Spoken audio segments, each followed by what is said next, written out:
Albert Einstein once said, everybody's a genius, but if you judge a fish by its ability to climb a tree, it will live its whole life believing that it is stupid. Ladies and gentlemen of the jury, today on trial we have modern day schooling. Glad you could come. Not only does he make fish climb trees, but also makes them climb down and do a 10-mile run. Tell me, school, are you proud of the things you've done? Turning millions of people into robots, do you find that fun? Do you realize how many kids relate to that fish? Swimming upstream in class, never finding their gifts, thinking they are stupid, believing they are useless? Well, the time has come, no more excuses. I call school to the stand and accuse him of killing creativity, individuality, and being intellectually abusive. He's an ancient institution that has outlived his usage. So, Your Honor, this concludes my opening statement, and if I may present the evidence of my case, I will prove it. Proceed. Exhibit A. Here's a modern-day phone. Recognize it? Here's a phone from 150 years ago. Big difference, right?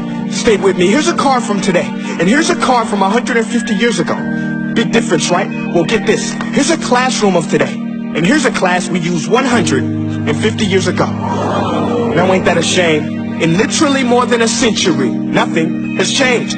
Yet you claim to prepare students for the future? But with evidence like that, I must ask, do you prepare students for the future or the past?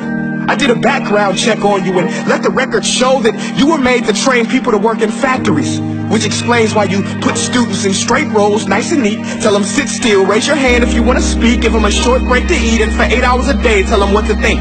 Oh, and make them compete to get an A. A letter which determines product quality, hence grade A of meat. I get it. Back then times were different. We all have a past. I myself am no Gandhi. But today we don't need to make robot zombies. The world has progressed. And now we need people who think creatively, innovatively, critically, independently with the ability to connect. See, every scientist will tell you that no two brains are the same. And every parent with 2 or more children will confirm that claim. So please explain why you treat students like cookie cutter frames or snapback hats, giving them this one-size-fits-all crap. Watch your language. Sorry, Your Honor, but if a doctor prescribed the exact same medicine to all of his patients, the results will be tragic. So many people would get sick, yet when it comes to school, this is exactly what happens, this educational malpractice, where one teacher stands in front of 20 kids, each one having different strengths, different needs, different gifts, different dreams, and you teach the same thing the same way?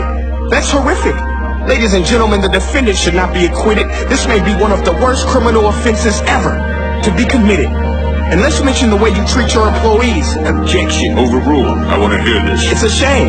I mean, teachers have the most important job on the planet, yet they're underpaid? No wonder so many students are short-changed. Let's be honest. Teachers should earn just as much as doctors, because a doctor can do heart surgery and save the life of a kid.